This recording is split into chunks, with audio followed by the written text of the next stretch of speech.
You know, I don't think I'm too far out of line to say that fairly universally, it doesn't really matter what kind of video gamer you are, everybody loves a free video game. Well, assuming it's a good free video game, which brings me to today's video. 10 mostly good video games that you will never have to spend a single dollar on. That wallet will not have to leave your pocket if you play these free games on your Nintendo Switch. Well, unless you really want to spend money on these games, but in most cases, I really don't recommend it. Earlier in the year, I did 10 of the best free games on Nintendo Switch, and since then, quite a few more have come out that deserve to be on that list. Now, I'm not gonna redo the whole list again, so make sure you go and watch that video if you want to see all of those. So instead, I have compiled all of the new really good ones. I've thrown in some really bad ones that you should avoid. Well, with all that said, how about we... nuts. There's something wrong with my Switch. Oh, I know what it is. I forgot my Satisfy grip. The reason why this grip is a must-have for the Switch, because it transforms the entire thing into feeling like just a really wide Pro Controller. You can't deny it's just so much more comfortable. But they don't just make a grip for the Switch, they also make a really cool white grip for the Switch Lite, which looks amazing. Not to mention, they also make cases for the Switch. This is my actual Switch case that I've been using for years now. It's almost freaking bulletproof. It might be bulletproof. I haven't tested it. All right. But this, ladies and gentlemen, I have been waiting like a week to open this. I'm so excited. It is the brand new limited edition. Look at that! Oh wow, that's actually so much cooler than I... See you later. Oh wow. And hey, it's almost Christmas. You're running out of days to buy a gift for someone. And trust me, one of these grips is gonna make that special someone in your life very happy this holiday season. They're already so cheap, and you get another 10% off if you use my code BeatEmUps10 at checkout. So if it gets to Christmas and you have no gift to give someone that loves their Switch, you really only have yourself to blame. I did the best I could to help you out. You have to take it from here. All right, bye. Oh, wait, no, not bye. I got a video to make. Okay, I want to leave my absolute favorite on this list today until the very end. So stick around to the very end to see that one. Don't just skip to it. I know you thought about it, but don't. Instead, the first game is actually a free game featuring one of Nintendo's most loved and adorable characters, Kirby. A free-to-play Kirby game? Huh? What was that noise? Super Kirby Clash is very simple. It's basically just a series of boss fights in different areas with minimal to no story. Every time you take down a boss, you unlock new gear, get new items thrown at you, and gain experience points. There's 4 different Kirby classes to choose from, each with their own movesets that do feel pretty different, and yeah, you basically just keep doing this. Boss fight after boss fight after boss fight. A little bit like a Kirby Monster Hunter game, where your real focus here is just a big fight with some friends. But I do miss the adventuring part of a game like Monster Hunter, or really even like Kirby. If you grind this game out and you patiently play the game in your free time whenever you have it, you might never have to spend any money on this game at all. But the in-game currency, gem apples, they will power you up super quickly. So I wouldn't say it's a pay-to-win game, I would say it's a pay if you're impatient game, which is most free-to-play games, honestly. There's a lot of options when it comes to playing with people too. You can have 4 people play on the one Switch, or 4 people play locally on 4 different Switches, or of course, online with 4 players. Super Kirby Clash, I mean, again, it's free and it really is fun for what it is. It's fun enough. Well, if you really want to play a racing game on Switch, but you flat out refuse to pay for one, then Asphalt 9 is really your only option here. I usually don't vibe on racing games unless it's Mario Kart or something kart related. But dang it if this one doesn't at least look gorgeous. Both the car models and the tracks are really clean, vibrant, and pop really well. Just judging it purely on the visuals alone, I would never guess it was a free-to-play game. But then we start racing, and yeah, no, it's still really good. I can't honestly fault this game at all. The tracks are varied with branching paths and routes. The racing is on point. This game is fun. It controls great. Spins slamming into other cars and watching them get demolished in slow-mo as a result is super satisfying. Building up your nitro bar and blasting past the other cars is great. It's a very arcadey feeling racing game if you can't tell by, you know, all of this. that you're seeing on your screen right now. It just wants you to go fast and have fun. But you can also expect to spend money on this game if you want to be even faster. You can either grind this game out real slowly, which probably means losing a lot, which is just frustrating enough to make you want to spend some cash on the game, unfortunately. But they do have a car that's themed as a pair of Joy-Cons, so that's at least a couple of brownie points. It's a good game. Alright, yeah. I did promise you guys a couple of bad games on this list, but they are always fun to laugh at, I guess. The first one is Angry Bunnies. As I loaded up this game for the very first time, I was immediately terrified by a few things. One, the music. Are these supposed to be cute bunnies? Because these two on the left here are straight up giving me nightmares. Let's just move on. All right, so you hit the play button on Angry Bunnies here and you get to select a level. All the other levels are of course grayed out. It takes you to the eShop if you try to click on one, and yep, they're all $2 each if you wanna. Let's go ahead and pick the one level we can play, and yep. It's Angry Birds. I don't know, man. Aren't bunnies supposed to be cute? Oh, and there's no music while you play this game, by the way. No, it's just a really, really obnoxiously loud gust of wind sound effect.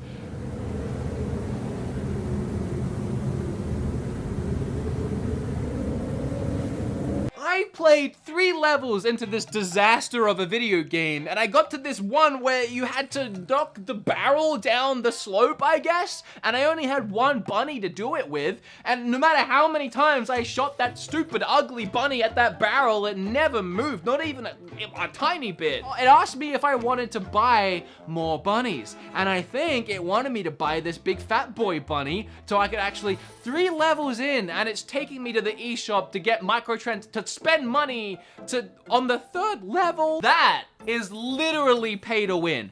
3 levels in. Yeah, no thanks. Don't think so. Time is worth something, and this game is not worth anyone's time. On my before mentioned previous 10 free games on Switch worth buying, the very first game I talked about on that video was Fortnite. I know, but I couldn't not mention it. Well, since then, a Fortnite clone has released called Realm Royale, and I actually prefer it. I'm not saying it's a better game, Fortnite fans watching this video, it's just my personal preference over the two. It's developed by Hi-Rez Studios, who have already made a bunch of free games on Switch, including ones in that last video, like Smite, and another game that I can't remember right now. And love or hate Hi-Rez's games, they all look incredible on Switch, and Realm Royale is no different. But speaking of differences, here is the biggest ones between this game and Fortnite. I would say the big one is abilities. Each character class starts with a different ability, like a dodge roll or invisibility, or even just being able to fly in short bursts. Probably my favorite one. Then as you play and explore, you'll find more abilities, each with a different ranking. Just like in games like Fortnite, they can be ranked from common to epic, and the better ranking the ability, the more effective or longer lasting it will be. There's also forges around the map, and I really like this element too. You collect little diamond gem things as you play, from chests, or enemies drop them when you kill them, if you can kill them. And you can take these diamond gem things to the forge, and you can craft things like better weapons, better items, health potions. Oh, and another big hilarious difference is when you die, you don't die immediately. For some reason, you get turned into a big cartoon chicken, and I mean, it's stupid, I know, but I kind of love it. You're in this form for about 10 to 15 seconds, and if your opponent can't finish you off in that time, you get another chance. You come back to life, and you can turn the tables. Oh, and there's no building? Microtransactions are handled the same way as games like Fortnite, where you have a tier ranking thing, where as you level up, you get rewards, and if you want to get more rewards, you can pay for a battle pass. You never have to spend $1 on these games. If you do, it doesn't help you. It just makes you look cooler, get stupid dances, which I almost did, but I'm not going to because I don't need the gifts. DC Universe Online. I appreciate that this game is in the Switch's library. I like that there's an MMORPG that's not that bad on the Switch, but personally, I just can't get into this one. But it is a free game, and you might like it, so let's talk about it. In DC Universe Online, you decide what kind of hero you want to be, good or bad. Then you decide your superhero powers. Can you fly, run really fast, throw fire, or freeze people? This is by far the best part of the game, honestly. Picking and choosing your powers and mishmashing your favorite DC heroes together into one brand new hybrid hero. Although, to be honest, who doesn't pick the ability to fly? You are severely missing out if you pick anything else. I mean, it's the power to fly, man. Sadly, the coolest abilities like electricity is locked behind a paywall right from the start. You have to be a member, just like for pretty much all the story missions as well, which to me is kinda Having the story missions locked it's kind of weird, but okay, whatever. But starting the game and immediately seeing I'm missing out on cool stuff, that just bums me out. But anyway, once you're done making your character, you slap a cool name on it and give it an outfit. And hopefully later in the game you unlock better outfits because all the default ones you start with are terrible. Then the game begins and it's pretty much a typical MMORPG, grinding waves of bad guys and leveling yourself up to be the baddest or the goodest hero in the city. And from what I played, every mission was pretty much identical and repetitive. Go somewhere, kill some grunts, pick up something, come back and get a reward, and then go do it again somewhere else. It is fun to play with friends and all run around as goofy superheroes for sure, just absolutely do not play this game on your own. Okay, if I said with a really neutral face, the next game is Gems of War, would you assume I like this game or I'm gonna hate this game? Because I actually really like this game. It's a puzzle matching game, kind of like Candy Crush, but the hook is that it's also a card game of sorts. And you're just matching these gems to power up your cards so that you can attack your opponent, and it works really well. Each of the cards you select to have on your side of the field have a different attribute, like water, fire, earth, etc. And when you match that type of gem, it fills your card with mana points. Fill the card with enough mana and you can activate its attack or ability. Like my warrior chick here can attack the enemies. But my favorite is this little chicken dragon.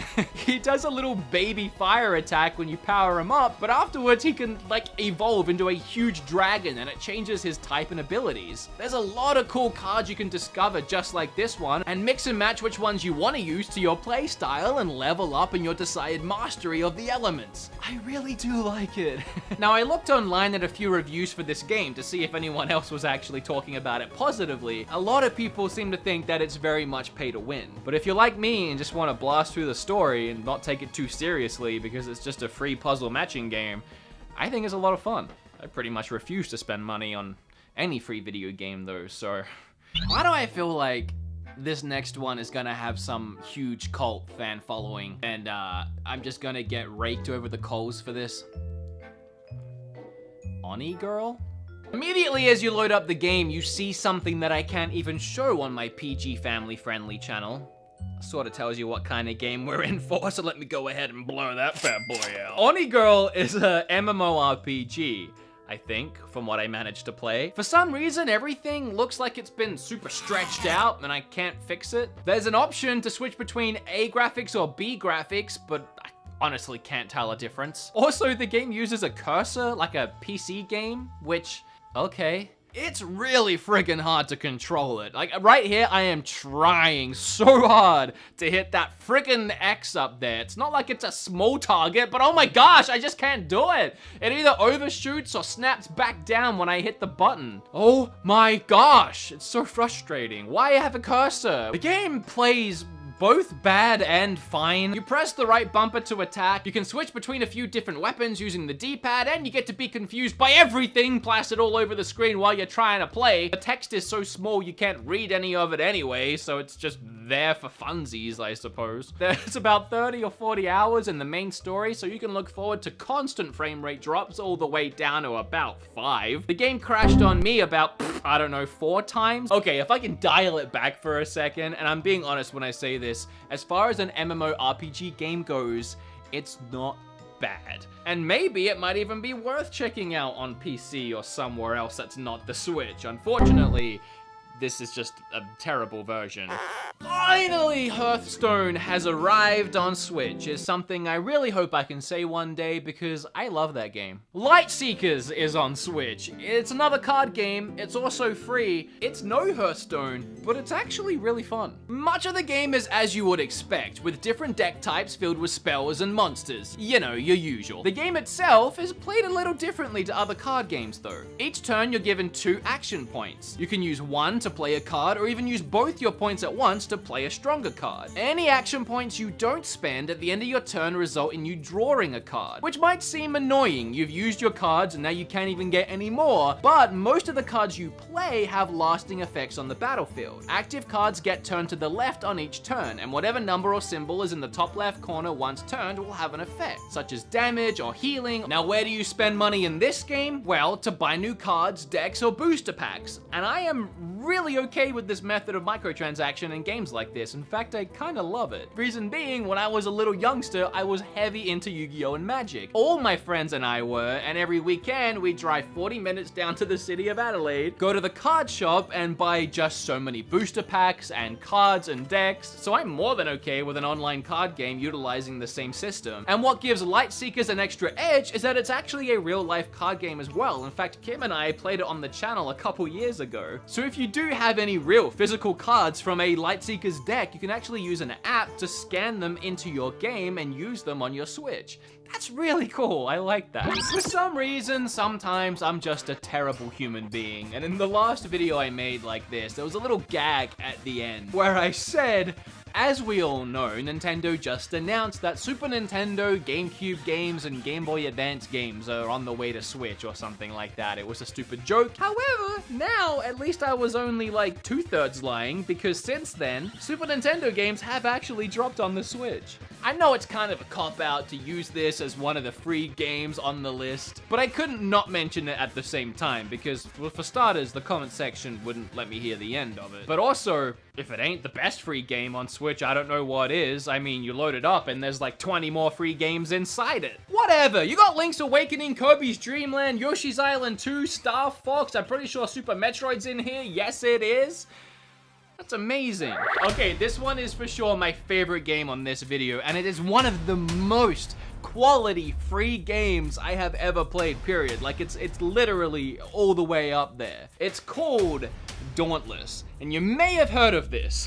Depending on when I release this video, the game might even be out. I don't even have a release date yet. In fact, as of recording this, I am under such strict embargo, I am not allowed to even tell anyone I have the game. It feels weird. It feels like I shouldn't even be talking about it right now. I mean, Kim can hear me. Is that breaking embargo? But I've been playing this game all friggin' day. So Dauntless is made by Epic Games, the same creator of games like Fortnite. But before, I know there might be a stigma there, but Dauntless is a whole nother thing. Actually, it's a Monster Hunter-like game. You start with your created character. You can choose between a bunch of different weapon varieties like lance or dual wielding or a giant hammer or a sword or whatever it is you want to use. Go out into these levels, you take down these giant creatures, these monsters, these beasts. You harvest them for their pieces, you get loot from them. You also pick up other things in the world while you're there, and then once your mission is completed, you go back to your base, and then you use all of that stuff to upgrade your items, get better armor, get better weapons, and so on. And of course, you can battle these beasts with up to 3 other players, 4 people total, just like in Monster Hunter games. The more difficult the beast, the more people you're going to want to bring on the hunt with you, and you're also going to make sure you prepare. You learn about that creature before you go out and battle it, and you equip yourself with the right items and abilities. Battling these giant creatures, it isn't something that's over in just a couple minutes. The fights last. You really have to chip away and work down their health, and it's really rewarding once you land that last hit and take it down. And I want to clarify a couple things here. For one, I ain't getting paid. I am free to say whatever I want about this game. In fact, I don't even have to say anything about this game. I can be all like, thanks Nintendo, wasn't for me, see you later. But I really wanted to talk about it because I really like like it. I think it looks really clean and crisp. Microtransactions are handled the way that I like. With the battle pass, everything is cosmetic. I think a lot of you guys are really gonna enjoy this one. If you're a fan of Monster Hunter, and Monster Hunter and Nintendo usually go hand in hand, it's just kind of nice to have this as an option as well. And then you can try this one out for free. I actually had a lot of fun making this video. So I hope this video helped you discover some fun free games to play, and if not, I hope you just had a good time watching it. If you did, I'd really appreciate it if you hit the like button. You really should be doing that anyway if you haven't done it yet. And hey, flip all over that subscribe button. And hey, before you leave this video, don't forget to clicky-clack on that link down below and buy yourself a Satisfyer grip. And I mean, I saved you all this money with free Switch games. You don't have to buy any games, so buy a grip to play the games. Makes perfect sense. Ow.